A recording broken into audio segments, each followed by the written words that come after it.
Next we have another Libertarian candidate.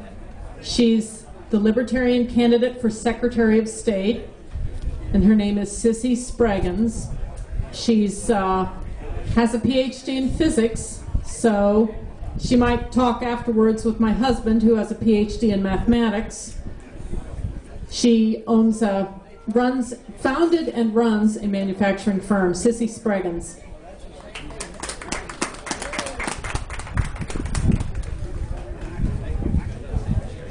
Thank you. As noted, I'm Cisse Spragins. I'm also the chair of the Missouri Libertarian Party, and the Libertarian Party is 41 years old.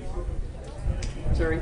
I'm getting hand signs. The Libertarian Party is 41 years old, and in Missouri we've had ballot access for 20 years now, continuously since 1992.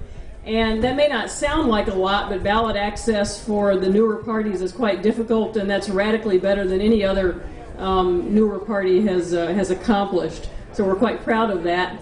The Libertarian Party stands for liberty. Liberty is not a left-right issue. Liberty isn't about if you think abortion's a good idea or not. Liberty's not about if you think that you should spend your life smoking pot or not. Liberty's not about who you should marry or what gender preference you have. Liberty is about the sovereignty of the individual. Do you believe that individuals have the right to make their own decisions about their life, or do you believe that some rulers somewhere have the right to make decisions about people's lives? And it doesn't really matter if those rulers are appointed, anointed, born into it, or even elected into it by the voting majority. It's still about the sovereignty of the individual. And those were the principles that our country was founded on, where basically, as Jefferson said, we hold these truths to be self-evident, basically that we have the right to life, liberty, and the pursuit of happiness, and government is instituted among men, deriving their just power from us, from the consent of the governed. So basically, that's what liberty is about. It's not a left-right spectrum. And unfortunately, I think that if you want to kill the liberty movement, you can bury it in the Republican Party. And I say that because in the current two-party duopoly, it's basically going to be sacrificed at the altar of compromise and the status quo and not upsetting the apple cart. And that's what we've seen for as long as I've been alive, which is almost 50 years, I'm sad to say. But basically, we've seen that compromise. The Libertarian Party does not compromise when it comes to liberty. Again, liberty is not a left-right issue. Liberty unites us together.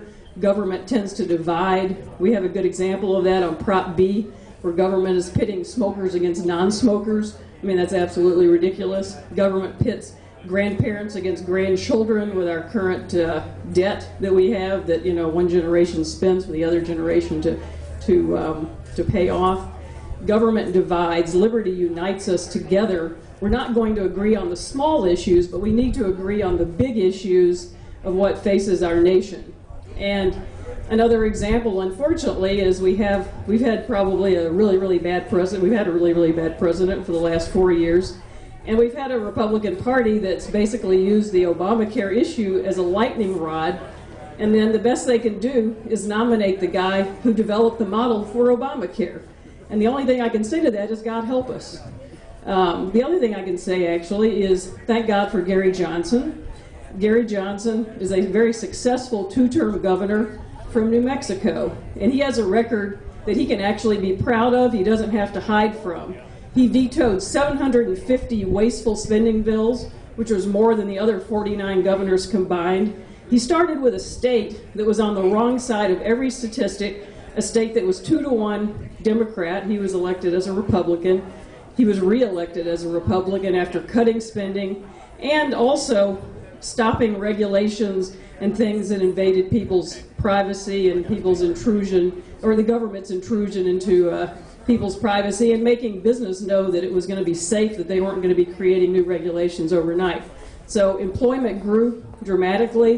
When he left office, he was one of only 2 states to actually have a balanced budget, and there was a $1 billion budget surplus. I think we need something like that in the United States.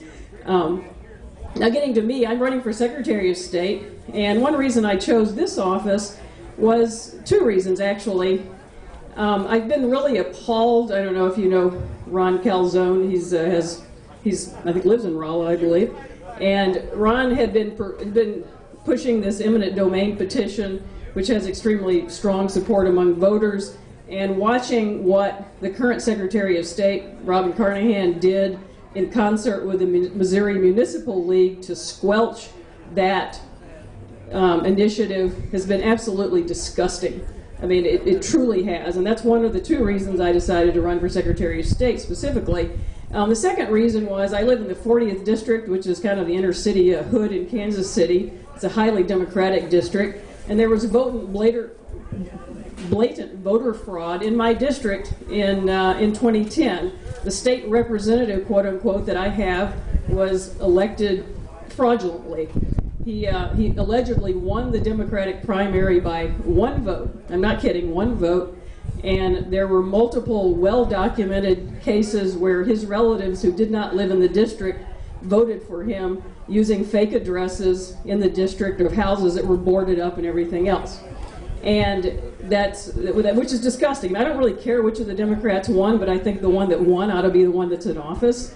And the other thing that happened, we have a lot of Somalis in our neighborhood, and there were very well documented among even election workers where Somalis had been rounded up, brought in, they'd walked into the polling place holding a sign that said John Rizzo, who's the guy that is in office, pointing to that, telling these people to vote for them. So it doesn't matter how many election laws we have if the people that are in charge of enforcing them are corrupt and crooked. That's basically the bottom line. Now there was a petition that was put forth that the Secretary of State, this was tried, in Kansas City, the Democratic machine was like they didn't care because Rizzo was their choice. So the Secretary of State chose to just basically look the other way on the issue. She didn't really care. So a petition was actually filed because the state legislature has the right to not seat someone if they basically committed egregious acts. So a petition was filed when he started in office in the beginning of 2011 to not seat John Joe Rizzo. And this was a bipartisan Republican and Democrat commission, and they basically just blew it off, even though they were presented with extremely compelling evidence, signed affidavits from numerous people in what was a 1-vote election, which they wouldn't even do a recount on. So I think that's just disgusting, and I'd like to point out that Shane Scholler and Jason Kander were both in the state legislature at that time, and where were they if they want to talk about how great they would be at running elections? So anyway, those are the two principal reasons that I chose to run for Secretary of State, and I thank you much for your time.